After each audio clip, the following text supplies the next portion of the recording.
slashing through the snow with a psychotic Larry Drake. He's dressed up just like Santa, but really he's just a fake.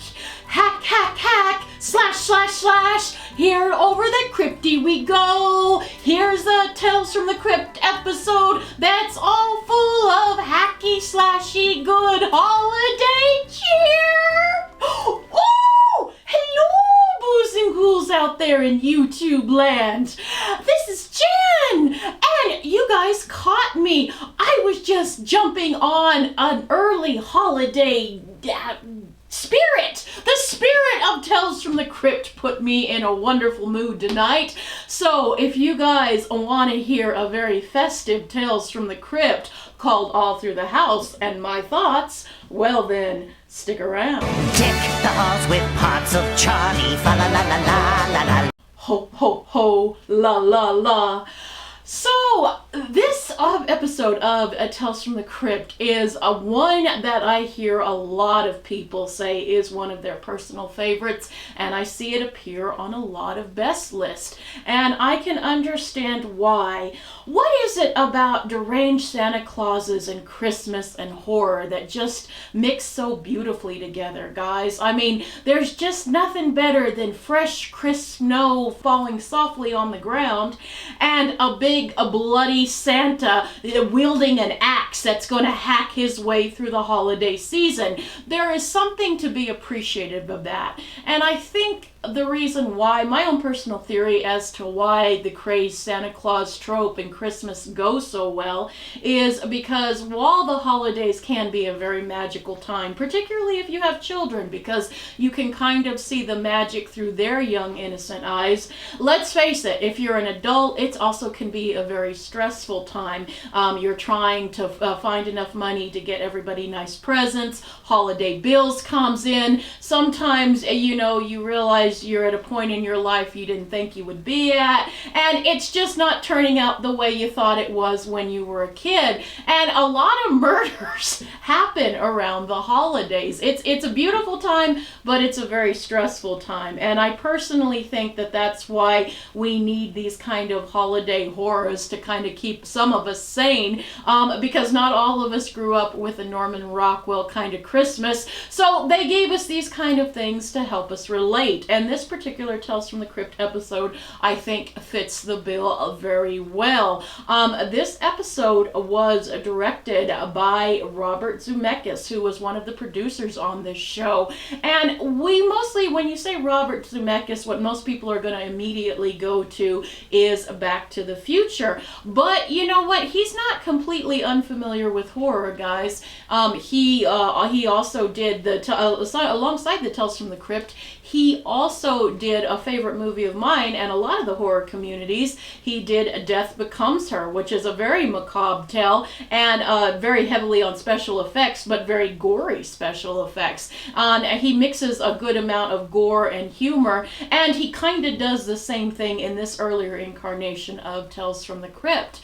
And this was just a popular one anyway. If you guys remember, this particular segment was used all the way back in 1972, and Joan Collins played our villainous murderess in this particular one, and it's very beloved. That particular one was very beloved, but that was one of the ones that was chosen from the 1972 movie that was, I believe, made in Britain, if I'm not mistaken.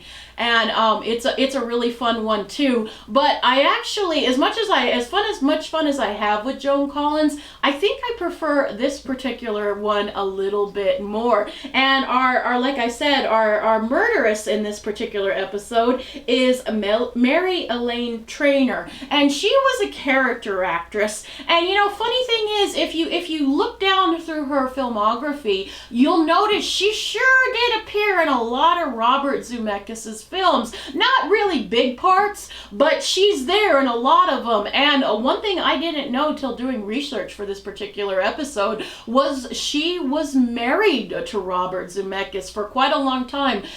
They did divorce eventually, and they did have a child together, and then they eventually divorced.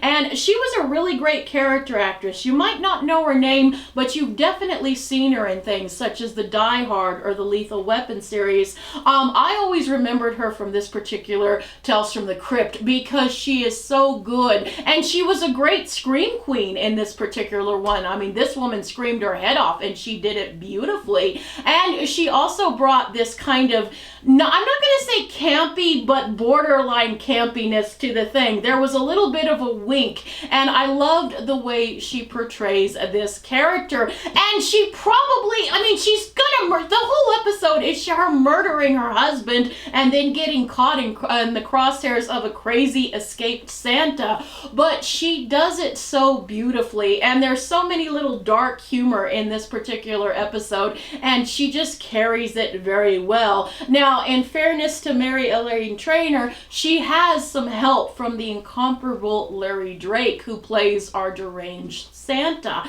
And all horror fans know Larry Drake. We automatically think of him, if not from this Tales from the Crypt episode, but as Dr. Giggles. And he was wonderful in that. For you less than bigger horror lovers out there, another thing you guys might know Larry Drake from is he played Benny, I think, in the LA Law episode series. He played a mentally challenged character in the series LA Law, and I think he even won a couple of Emmys for it. In fact, his career is littered with playing either psychopaths or mentally challenged people, and he did it really well. In fact, he said in an interview that people would stop him on the street and treat him like he was mentally handicapped, and he never took offense to it. He just thought, well, I must be playing the character with such conviction and so well that it fooled people to really believe that. So he took it as a compliment. He was an incredible actor, and he does it. The thing is about this particular role in All Through the House is Larry Drake, I mean, it's mostly physicality in this one, and just this hulking, sinister, axe-wielding maniac, and you just look in his eyes, and you can just see that the lights are on, but nobody's home, and the little bit, whatever is home, is fucking crazier than a long-tailed cat in a room full of rocking chairs, and he only has one line at the very end, but I think all of us, if you're a big Tales from the Crypt fan, you will know this line: naughty or nice. I mean, and I did a shit job just then, but I mean, Larry Drake pulls it off so fucking well. And another thing I really appreciate about this particular episode is there is a lot of heavy jump scares, and they're effective jump scares. Longtime viewers of this channel will know that I'm not too big on the whole jump scares. I appreciate them when they're good, but jump scares, some directors use them a little bit heavy-handedly, where it's more of an annoyance than an actual jump scare. But in this one, there's actually a couple of places that can make you jump, like when the Larry Drake throws the tire swing through the window and you hear that crash of music.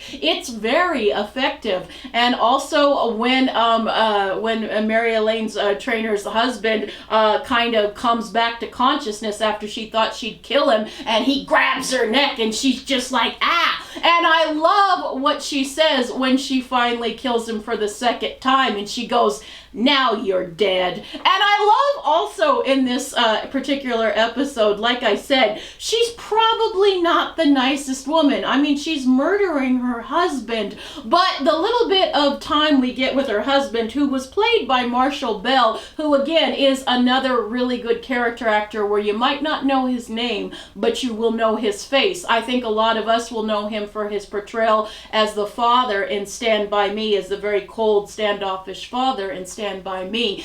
He's still working in the business today, and he's really great in this. Even though he doesn't have a lot of screen time in this particular episode, he does it so well, and you get the feeling in the little time you have with him, this guy is a fucking bastard. And another great line in this particular episode is when she goes, "Merry Christmas, you son of a bitch," after she just hits him over the head with a poker. it just gives me such a gleefully delight, because I think anybody who has ever been in a really shitty relationship, probably most of us won't murder our partner, we'll just divorce them or leave them. But for those of us who are brave enough to murder, really asshole pieces of shit, like, we can feel it when we hear her say that, "Merry Christmas, you son of a bitch." And maybe we wouldn't, actually do it, but I'm sure a lot of us have fantasizes embedding some sharp instrument into somebody's head. I mean, we can feel it. I think, and I don't think it's just us ladies. I'm sure there's a lot of fellas out there in YouTube land who have probably dreamed one or two to bury something very sharp in somebody's head and try to get away with it. And this particular woman who she murders her husband on Christmas Eve, which is a bit problematic because this woman also has a child, and to be fair, she is not murdering the child's father. He's a stepdad, but it's not a good idea to kill anybody on Christmas Eve if you have little ones in the house, because that's the night they're guaranteed not to fall asleep. And there's right after she kills her husband, her little girl named Carrie comes down the stairs and goes, "Is Santa here?" And she has to get her back to bed. Although this is, I've done a lot of thinking about this particular episode, guys. And the thing that I thought about is, really, this woman would have had a lot better chances if she would have given her kid some Benadryl. I'm not saying to drug her to kill her child, mind you, just enough to put the little darling to sleep so she'll sleep through, any murder or inconsequentially letting a deranged Santa Claus into the house.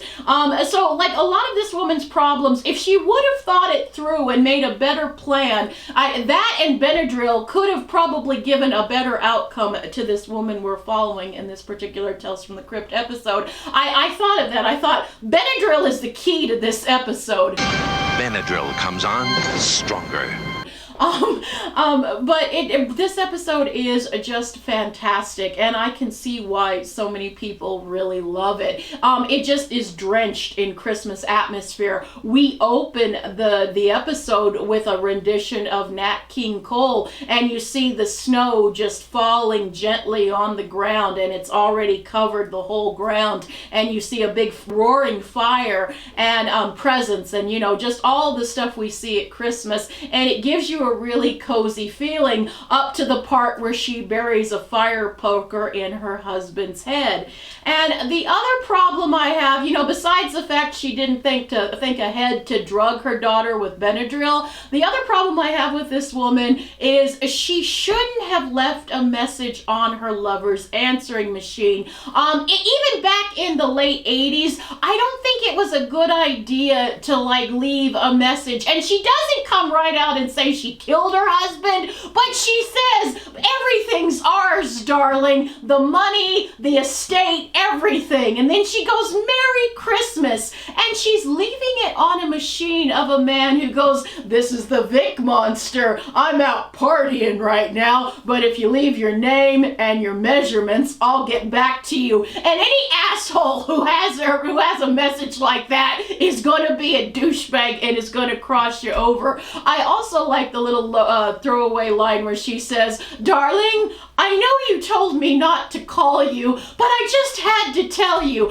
I mean, any good prosecutor who was going to be snooping and would prosecute this woman, that tape would have her goose cooked. So this woman, while I really like this woman and don't necessarily condone her for murdering her husband, I am going to take points off for her not thinking ahead. Like I said, if you have to murder someone on Christmas Eve and you have kids, drug them, kids. And also, don't leave a message. I know nobody uses answering machines anymore, but you kids still use voicemails, so please don't leave an incriminating message on your lover's machine, especially if your lover wants their goddamn measurements. If you're a woman and calls themselves the Vic Monster, it isn't going to end very good for you guys in court. I'm just trying to be your friend and give you guys pointed tips. But this woman, she's doing really well, aside from leaving the incriminating evidence on the guy's machine. But her luck soon changes, because as she's dragging her dead husband out to the well, Larry Drake comes in a Santa Claus suit. And even before we get to that scene, another really cool thing, and it just harkens back to, like I said, this story has been done to death, but there's sort of a panache and flair. And right before she drags out the body, or as she's dragging out the body outside, the radio is playing all kinds of Christmas carols, and they stop for a minute and they have an announcement. They say in the Gaines area, and the Gaines area, all local residents in the Gaines area are advised to stay in their homes because there is a crazed man in a Santa Claus suit out on the loose, and residents are advised to stay in their homes. And the Gaines line is a cute little nod, because that is the name of the publisher of the 1950s comics. So that was a cool little throw one, and that won't be the only little nod to the comics in this particular episode. There is a policeman who calls himself Fieldstein, and that would be Al Fieldstein from who was one of their biggest comic guys back then, and that's a nice little throw in too. I thought that those little pieces of trivia were really fun, and a cute little nod to the wink to anybody who read the comics. I thought that was really cute. But anyhow, we get the announcement that there's a crazed psycho on the loose dressed in a Santa Claus suit, and she's, you know, doing her body, and then all of a sudden Larry Drake comes out, and there's an axe. It's a really great shot, because you see an axe in a wood pile, and then all of a sudden the axe goes missing, and there's Larry Drake, and he is just hulking and breathing heavy, and it just has this wild and crazy look in his eye, and the Santa suit is ill-fitting and dirty, and is that bloodstains on his suit? He proceeds to try to kill our adulterous murderess, and again, like, you could say that this is karmic retribution for her killing her husband, but I like this gal. Despite her not planning ahead and drugging her child and leaving incriminating evidence on an answering machine, I like this gal a lot. She's trying to play literally cat and mouse with Larry Drake. And another really big praise I have for this episode is this is a very fast-paced episode. There is not an ounce of fat on this episode. We go boom, da-da boom, da-da boom, boom, boom, and you're never bored. And like I said, there is some great jump scares. Before she runs into Larry Drake, her husband does kind of come to for a minute and grabs her neck and is choking the life out of her. And just the way it's done, and they add some sound effects and music, and it's very effective. And I hadn't seen this episode for a while, and it kind of made me, I forgot about it, and I'm like, oh yeah, he does that, and it kind of made me jump just the tiniest bit. And always when she gets back into the house and Larry Drake throws a tire swing through the window, it's fucking creepy as hell. It's very, very fucking effective. And the only other problem, if I have any cons for this episode, you know, aside from the woman not drugging her kid with some Benadryl, it would be the fact that this kid, like, she's up, she's waiting for Santa, but she doesn't hear her mother screaming at Larry Drake and hearing the crashing of the tire swing going through the window. That's my only one problem. Like, she can hear every little noise that she thinks is Santa, but she can't hear the commotion going on with her mother. It's a nitpick, guys, but that is something that has always bothered me. And then we get scenes of her getting into the house and talking to the police, the 911 operator, and the 911 operator goes, "Do you have any weapons to protect yourself?" And she goes, "Joseph's gun," and she runs into the closet, and the gun is on a very high shelf, and she gets locked in the closet. This house is like just the worst house for this poor woman. And we see Larry Drake, there happens to be a window right there, and you see Larry Drake getting a ladder and going up to her daughter's room. And I really like this scene too, because she might be an adulteress and a murderess, but when she sees the guy this crazed Santa Claus going up to her daughter's room, she really gets freaked out, like any parent would. Like, you know, you might be a murderer, but most of us love our kids, whether we're murderers or not, we love our kids. And that's when she really goes hell for leather, and she is beating on the door and trying to bust it down to get to her daughter, because she doesn't want anything to happen to her daughter. And in an earlier scene, one other thing that I like about this is she thought she killed Larry Drake, right? And so she's pretending with the operator, he killed my husband, and she's doing a very phony kind of act. And then when she sees that Larry Drake isn't dead, you can hear that she gets real panicked and she's totally freaked out. And I just gotta give it to Mary Elaine Trainor, because she does this really well. She's doing it kind of phonily when she thinks she's in the clear, and then when she realizes, oh shit, Larry Drake isn't dead, that's when you really see the panic and the fear come across her. And I just absolutely love it. It's just, this is such a fun fucking episode. And again, because she didn't drug her kids, all I'm saying, if you can't take anything else away from this review, kids, it's please drug your children if you're gonna murder someone on Christmas Eve and they're little kids. I'm not saying to drug them to make them die, just enough to make them pass out. So, because what happens, kids, is that her daughter is her undoing. She races up to her daughter's bedroom and she sees her daughter and she's like, ah, and then she sees Larry Drake and she's like, it's okay, I let Santa in. He didn't even have to come through the chimney. And you know, I love my kid, and our kids have all done stuff to drive us absolutely batshit crazy. But I won't lie, I wanted to, if I'd been the mother, I would have slapped this little girl and gone, God damn it. And the other thing is she's just standing there screaming her head off, which is another tiny little problem, because she could run, she could maybe try to find something to protect herself with. Now, I have heard people say, because when she is talking to the 911 operator, they say that a police will be around their house in about 20 minutes, and it's been about that time through the length of the episode. So you could, if you wanted to, if you're a Christmas person and don't want such a downer ending, you could write it like, as she's standing there screaming her head off and Larry Drake's going naughty or nice, you could like imagine like at the nick of time the cops come and maybe blow away Larry Drake. If you want a more Christmassy, happy kind of ending, you could go with that. Or you could go with the ending where he just completely disembowels our character. And then we get a little wraparound with the Crypty, who says, don't worry about little Carrie. This particular Santa preferred older women. And that's one of my favorite puns of the whole Tales from the Crypt series. I don't know why. That, even as a little kid, that one struck me as just pure gold. I fucking loved it. Just like I fucking love this episode.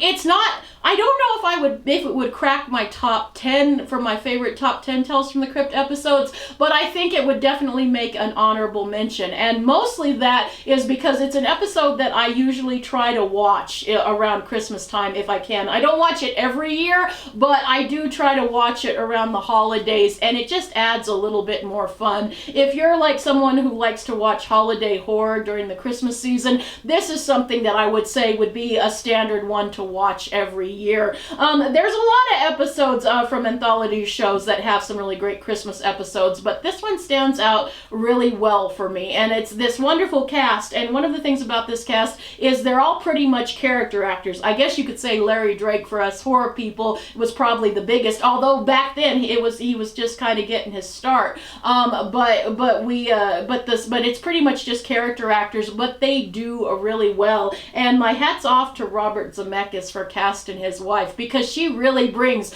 like I said, she murders her husband, which is wrong, although he does seem like a dick to me, but she's likable. Like I said, I love how she delivers that line, "Merry Christmas, you son of a bitch." I feel her in that line, and it's just one that I would recommend. If you are prone to the holiday blues, this would be an episode that might get you in a more festive and holly jolly kind of mood. For a letter rating, I am going to give this one an A-. It's one that I can understand why it's one of a lot of people's one of their favorites, and it's one that I definitely say stands the test of time and deserves a rewatch every time the holidays are upon us. And I think that is all I have to say about All Through the House. Please, guys, in the comments below, tell me what you guys think of this episode, and do you guys have any favorite parts of this episode? And would it crack your top 10 list, or would it just be an honorable mention? And do you guys watch it around the holiday season? As always, I'll say what I always say. Thank you guys so much for watching, and remember to keep watching and talking horror. Please come back for next week's episode, which I believe will be Dig That Cat, He's Real Gone, which is another really fun episode. So I hope you boos and ghouls will join me for next week's episode. Thank you guys so much for watching. I love you guys, and I'll see you guys in the next one. Happy holidays. Bye.